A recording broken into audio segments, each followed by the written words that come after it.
Hello, ladies and gentlemen, and welcome to the breakdown of UFC Freedom 250. So, first of all, I just want to say this is an amazing card. The problem is that it was a little bit overhyped. This is similar to what happened UFC 300, where we're hearing Brock Lesnar might come out of retirement, Conor McGregor might be on it, and because of that, it's like getting overshadowed. But really, this is an amazing card. You have two title fights. All these fights are good. Even the shitty one, this one. It's the shitty one. We all know it. Bo Nickel, I don't know how you snuck onto this card. He has the keys to the back room or something. He snuck onto UFC 300, snuck onto here again. But it's going to be a great fight. All these fights, this fight might not be a great fight. But all the other fights, these are amazing fights all around. I'm excited to get into it. Let's start with the first fight of the night. Diego Lopez versus Steve Garcia. I'm worried for Diego Lopez.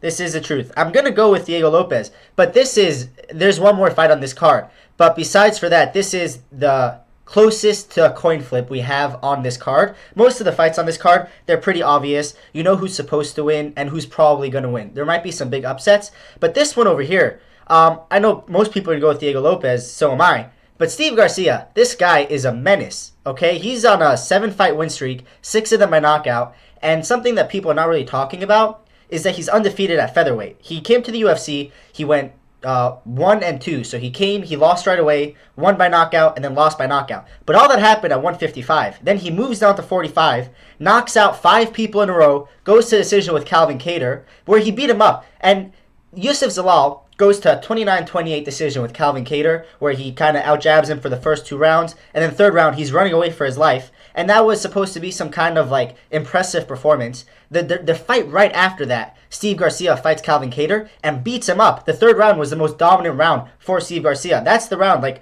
same with Chito Vera, where these older guys in round 3, it's like that's their moment to show that, oh, you can't finish me, and if the fight kept on going, I would have beaten you up. So always the third round, these guys like change, and all of a sudden like they awaken, and they come to like kill you. Steve Garcia, round 3, drops Calvin Kattar badly, almost knocks him out, and this is tough. Like Max Holloway couldn't knock out Calvin Kattar, right? So almost knocks him out, and just dominates him, wobbled him multiple times. And I think that was also, that fight, what was interesting about it, is usually Steve Garcia comes out very,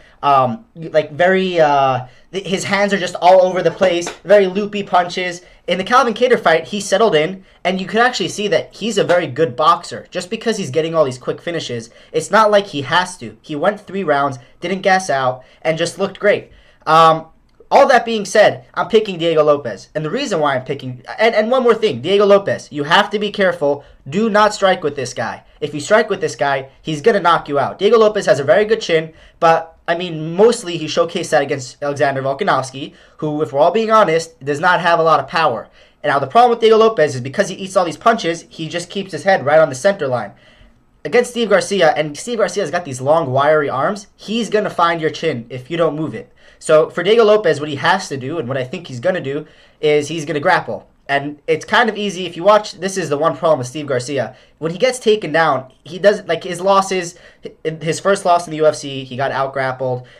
Even in the Malik Acosta fight, which is aging very well as a win, put him out in round 1, he got out-grappled for a little bit. And Diego Lopez is really good at timing those takedowns. When he fought Gene Silva, the thing that saved him was the takedowns. Gene Silva spinning around, the kind of stuff that Steve Garcia might do too. He likes throwing a spinning back kick. When he throws punches, they're very loopy and they land, but if Diego Lopez times that right, I think the level is going to be very different in grappling, right? Diego Lopez is used to going with Volkanovski. Like, you can't hold that body type down. Even Gene Silva, who is getting up from those takedowns, Gene Silva, who's built like Volkanovski, that frame is like impossible to hold down.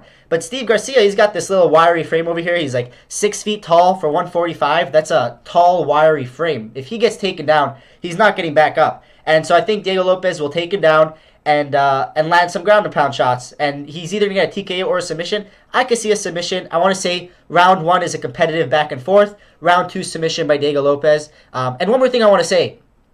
That knockout against Gene Silva from Diego Lopez was absolutely a fluke, and you can't convince me otherwise. He was getting pieced up badly, which is another reason why I'm saying he has to be careful from Steve Garcia. He was getting pieced up badly in round 2, and he got lucky to land that spinning elbow, because if he doesn't land that spinning elbow, he was going to get TKO'd in round 3. Steve Garcia, if he was not coming in like a retard and trying to knock him out in round 2, if he was a little bit more patient, he could have won that fight. Anyway, we move on. I had a lot to talk about that fight. we're not going to go as much into detail about the rest of these fights. I'm actually, that fight and this fight that we're talking about right now, Bo Nickal versus Kyle Daukaus, these are the fights that I find most interesting. Because all the other ones, there's not much to talk about. Who's going to win, Ilia Topuria or Justin Gaethje? We all know the answer to that question. But these ones are the close ones. So this is, like, exciting. Bo Nickal versus Kyle Daukaus. I'm picking Kyle Daukaus. Guys, for a while, I was picking Bo Nickal. And I look at the card, and I'm just thinking, like, man, all of these fights are pretty obvious. There's 7 fights. This is, like, an easy card to go 100% on picks. And I'm just sitting there, I'm like, is that easy? Am I just going to go 100% on picks? Looking at 7 fights, they're all pretty obvious. And I look at the Bo Nickal and Kyle Daukaus one, I'm like, Kyle Daukaus could pull this off. You know, he's got the power, he's got submissions. But it's Bo Nickal. Bo Nickal looked good in his last fight. And then it's like the Green Goblin mask, just like whispering from a corner, pick Kyle Daukaus. Pick Kyle Daukaus. Come on, man. You know you want to pick Kyle Daukaus. And I was fighting it for a while. And then I watched some tape. I watched Bo Nickal versus, what's that guy's name? The guy who everyone's saying, now we have a new and improved Bo Nickal. His name is, it's Rodolfo Vieira. You know what's crazy? I'm looking it up, and I remembered it as I'm looking it up. So that was stupid. But Rodolfo Vieira, he got him with a crazy head kick. He looks new and improved Bo Nickal, right? That's what everyone's saying. Rewatch the fight. I tell you, rewatch the fight. Because in the moment, we were so surprised that Bo Nickal changed his overhand to a cross. But that's really what happened. He throws a couple jabs in there, and then he whipped out a head kick at the end and landed. But if you rewatch the fight, Bo Nickal looks in slow motion. So does Rodolfo Vieira. They both look in slow motion. And I don't know, when did outstriking Rodolfo Vieira become impressive? You guys know the fight right after that. Rodolfo Vieira gets beaten up by, what's that guy's name? We're forgetting everyone's name today. Khalil Roundtree Jr. Mini Khalil Roundtree. His name is, what is it? Something Meconico. Eric Meconico. Close enough. Eric Meconico. He beats Rodolfo Vieira right after Bo Nickal. Nobody's talking about it. That's not impressive. So all of a sudden, beating Rodolfo Vieira is not impressive anymore. Anyway, what's Bo Nickal's best win? Is it Rodolfo Vieira? Is it Paul Craig by, like, split decision, close, where it was, what do you value more, a body kick or an overhead? Like, I don't know. What are we talking about over here? Also, I think I'm chasing a high because I picked Bo Nickal. No, I didn't. I picked RDR against Bo Nickal when it wasn't cool. And I'm chasing that high because ever since the next fight, I was like, man, he's going to win this one. It's against Rodolfo Vieira. Like everyone did. Everyone picked Bo Nickal against Rodolfo Vieira. So who's surprised? Okay, he landed a head kick. That's impressive. But the fight was not impressive, outstriking Rodolfo Vieira. Let me get into why I'm picking Kyle Daukaus. Now that I'm done shitting on Bo Nickal, let's talk about Kyle Daukaus. Kyle Daukaus, he was in the UFC. Went 1-2 or whatever, had a no contest with Kevin Holland where he headbutts him, ends up getting a submission, gets overturned, leaves the UFC. I believe he went on a 3-fight win streak after that, beats 3 people in a row, 2 of them by finish. Let me make sure I'm getting that information correct too.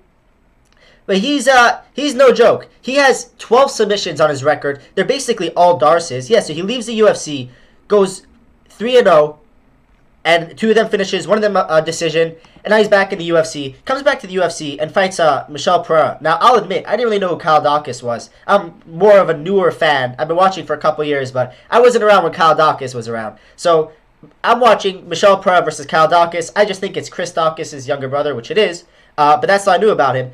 Michel Pereira is a massive favorite. Kyle Daukaus comes in and flatlines him in under a minute. Left hook, quick. Crazy. That's going to be the big part of this fight, is going to be the speed. Kyle Daukaus is so much quicker than Bo Nickal. It's insane. Puts him down right away. Then he fights, what's his name? GM3.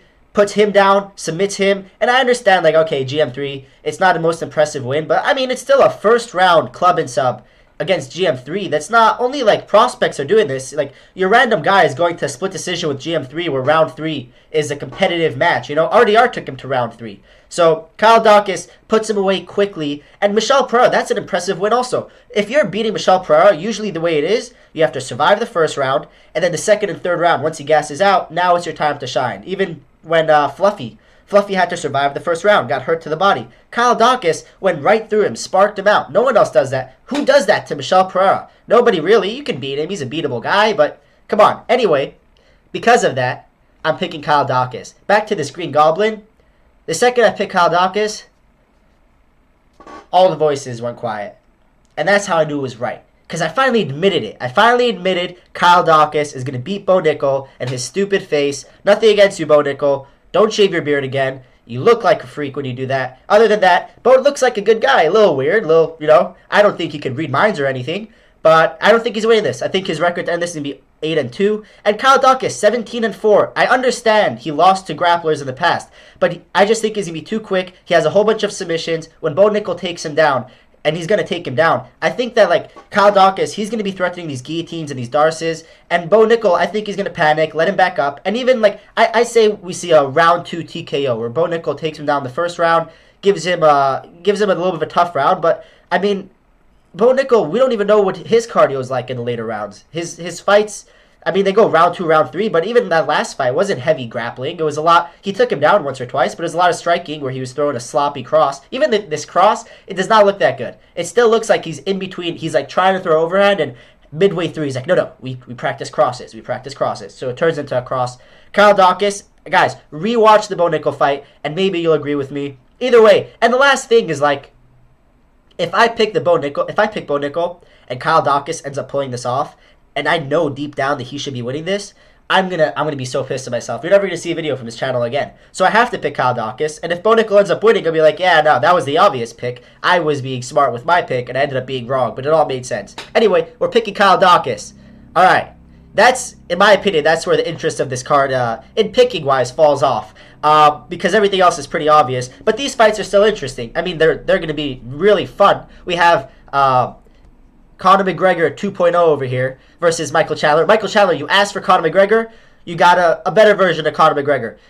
Yeah, there's nothing really much to say about this other than Rufi is going to knock him out in round 1. Maybe it goes to round 2. The only way that Michael Chandler can win this is A, by a fluke overhand, which maybe he'll land, but I mean, he has to cover so much distance. You have a 71.5-inch reach versus a 75-inch reach. He's never, if Fiziev couldn't land on Rufi, how the hell is Michael Chandler supposed to land on Rufi? So he's not going to. And then the other thing is, can he get a takedown? Well, I understand that Rufi's only loss in the UFC came by Benoit Saint-Denis via takedowns.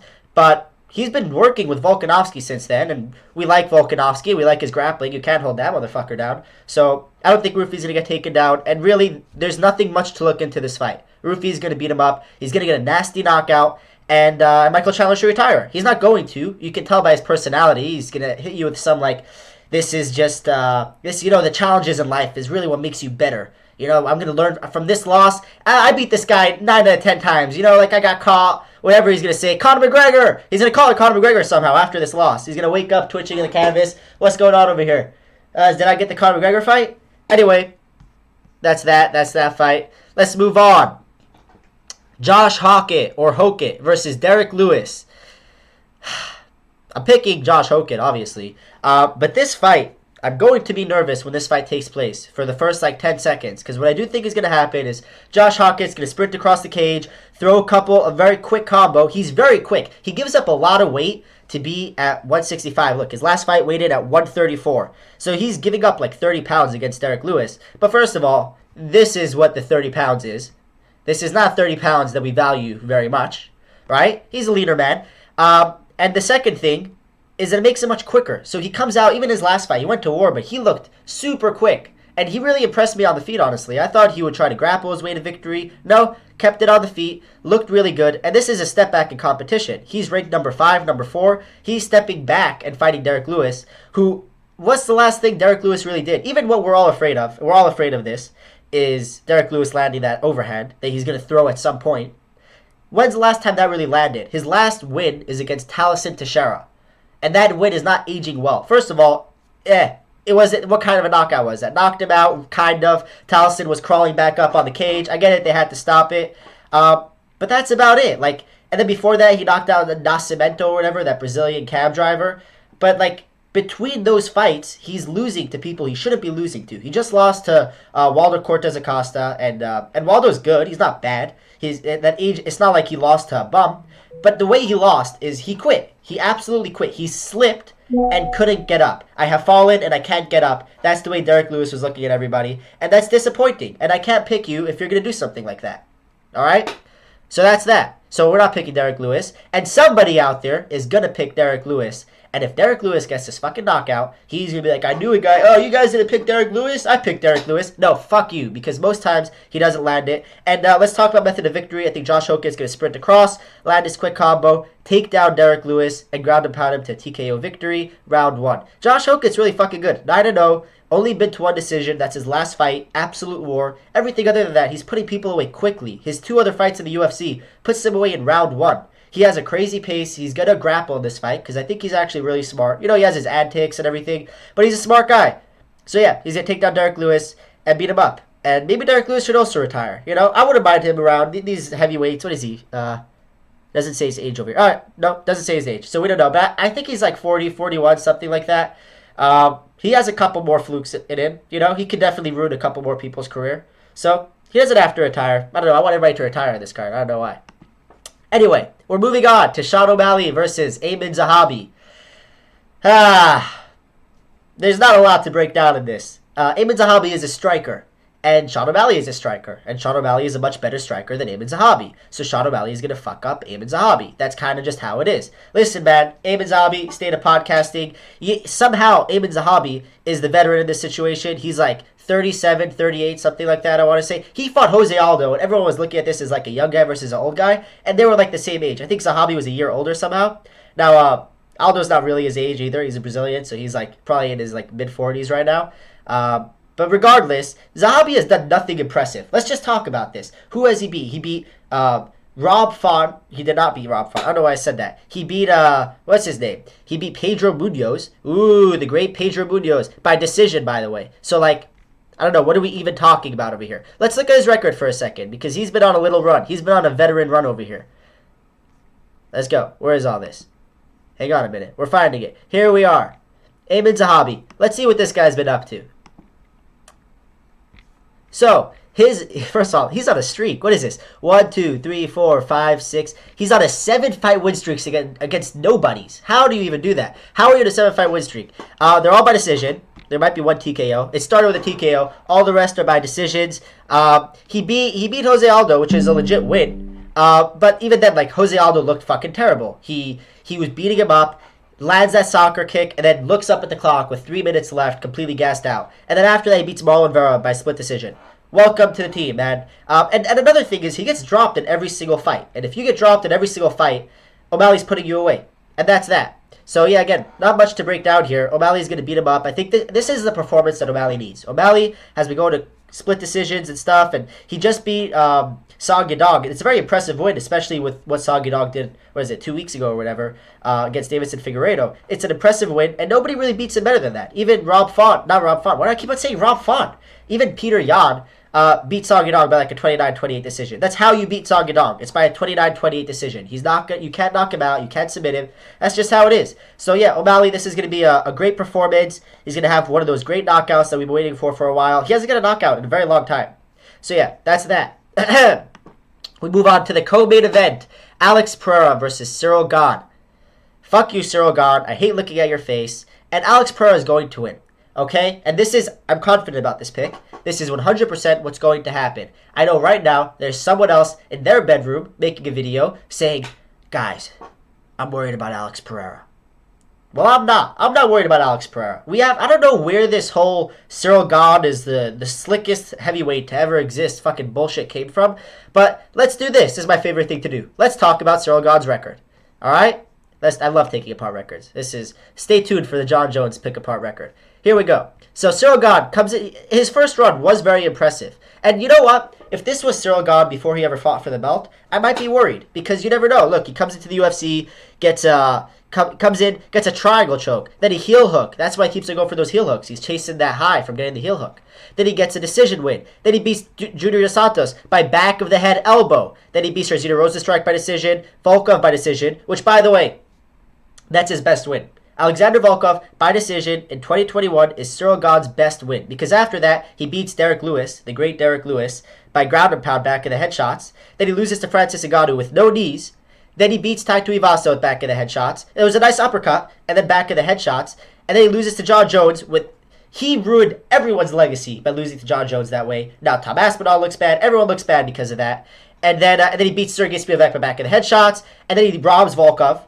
And then he no contest Tom Aspinall, and here we are. So what the fuck exactly did this guy do? His signature move is back of the headshots. That's true. Name the most common thing he throws, back of the headshots. Has no clean finishes. Every finish he ever had, you watch it, he ends with back of the headshots. That's not going to play a part in this fight. I'm just hating on him because fuck you, man. Alex Pereira, there's rumors out there that Alex Pereira, the commission designed him special goggles that he's going to be able to wear. I don't know if it's true or not. I've just been told that that's a thing. They're trying on different sizes. They're going to put the American flag on it, obviously, because, you know. And yeah, and he should wear those because Cyril Gane, fuck you. He ruined the heavyweight division multiple times. I don't know how he's still out here fighting for a title, but here he is, and he's going to get beaten up. And guys, why are we talking about Alex Pereira like he's a nobody? Cyril Gane's going to be the slick one. Alex Pereira, people are talking about like he has to land that lucky shot. That's who Alex Pereira is. He's the kind of guy, what is he, Derek Lewis? He's not Derek Lewis. This guy was beating up Adesanya in both fights. The first one, TKOs him. Second one, he gets caught, but until then, picking him apart in a tit-for-tat battle. This is not, he landed a lucky shot on Adesanya in the first fight. That was a competitive fight. In the second fight, beat him up, knocked out Sean Strickland. He went on a crazy run at light heavyweight. I don't know why people are talking about him like, oh, man, but if that left hook is not there. What do you mean, guys? This is like a high-level kickboxer who is absolutely going to style on Cyril Gane, and he's going to knock him out badly. I'd say let's say round 3 TKO. I can see him piecing up the calf. Cyril Gane's footwork gets a little worse, and here we are. And fuck you, Cyril Gane, again, just in case I forgot. And here we are, the main event of the evening: Ilia Topuria versus Justin Gaethje. Man, I think Justin Gaethje can get this one. The leg kicks, Justin Gaethje's leg kicks. That's really going to play, because nobody's ever thrown leg kicks at Ilia Topuria before. I really think that's just something that people are not considering over here. And man, Justin Gaethje's got the heaviest hands there are. If you watch back in his World Series of Fighting, well, he would just go to war with people, with these 8 and 12 Brazilians. He'd absolutely go to war with them. No, obviously we're picking Ilia Topuria by brutal knockout, round 1, maybe round 2, if we're lucky. But no, it's going to be round 1. I don't want to hear it. I don't want to hear Justin Gaethje with the leg kicks. Name a fight in the UFC where Justin Gaethje's leg kicks played a part at all. I'm sitting here watching this Max Holloway fight where Justin Gaethje is landing these legendary leg kicks, and Max Holloway just eats them. And after the fight, he's like, yeah, my leg hurts from the leg kicks. Man, if that's all that's happening, then it didn't affect the fight. If you're just complaining about pain, I don't know. What did he say after the Ilia Topuria fight? He was out cold. That's the difference over here. Ilia Topuria is going to style on Gaethje, knock him out. Gaethje does not have power either. I'm sick of that thing. Oh, but Justin Gaethje, he's the hardest hitter, 155 or whatever. No, the fuck he's not. He has like 2 real knockouts with his hands. He has the head kick knockout, obviously, but that's not a indication of power. So what? He knocked out Edson Barboza after blinding him in his eye, and then he knocked out Donald Cerrone, and that was like a TKO to an old Donald Cerrone. We're talking about Ilia Topuria over here, guys. Enough. I'm not going to hear it. Ilia Topuria is going to flatline him. Round 1. And you're not smart for doubting yourself and thinking Justin Gaethje might win. No, there's not. This is the type of fight where you look at it and you know what's going to happen. When people, I think people are also doubting it because we just had the Sean Strickland performance. We just had the Peter Yan performance. And it's like, okay, maybe there is no real person who can just beat everyone. Like, people lost that sense of somebody's really untouchable. But Ilia Topuria is different. First of all, undefeated. I don't know why that's different. I just felt like saying that. But also, you have to look at those matchups. Peter Yan is a super skilled guy. And if you had to pick somebody in the division, if I told you before the fight, somebody in this division is going to beat Rob, who would it be? You'd pick Peter Yan. He's the only guy who really had a chance to beat Rob. It was still impressive. Nobody was picking him going into the fight. But it's not shocking. The Sean Strickland versus Hamza Chimaev. I didn't pick Sean Strickland, but there was a chance. It wasn't like there's no way he could win. No, there was a very clear way to win. People were picking against Hamza before. We knew the way of victory. Nobody's surprised that if Sean Strickland can stuff the takedowns and Hamza gasses out, that's how the fight would go.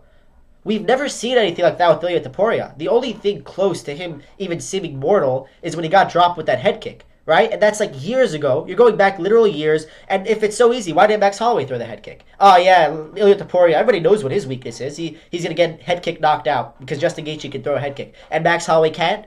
You think he didn't try head kicks? Go watch that fight back. I'm not going to because it scarred me for life. But you can go watch it back. He for sure threw head kicks. So obviously Ilia Topuria learned how to block the one thing that ever showed mortality in him. Anyway, so yeah, Ilia Topuria is going to flatline Justin Gaethje, and it's going to be sad, and Justin Gaethje should retire, and he will retire. That's another prediction that I'm making. Justin Gaethje will retire, win or lose. If he wins, settle into the sunset. But when he does lose, because you're not winning, bro, sorry, he needs to retire. That's it, man. You're 36 or 37. We can hear it in your voice. There's a lot of CT. We're worried about you, man. Hang it up, you know? And where would be a better place than the White House? You're an American guy. That's your whole personality. Retire. It'll be nice. And yeah, that's the card, guys. So hope you enjoyed the breakdown. Share it with people who you think would appreciate it. And come back for my reaction after the main event, after this card. I'm going to have a reaction video up. And come by again. It's a new channel. Just started it. Come by for more. I'll be here every week breaking down the cards, adding some personality. And yeah, thank you for watching. Subscribe, like, whatever the hell there's the things to do. And see ya.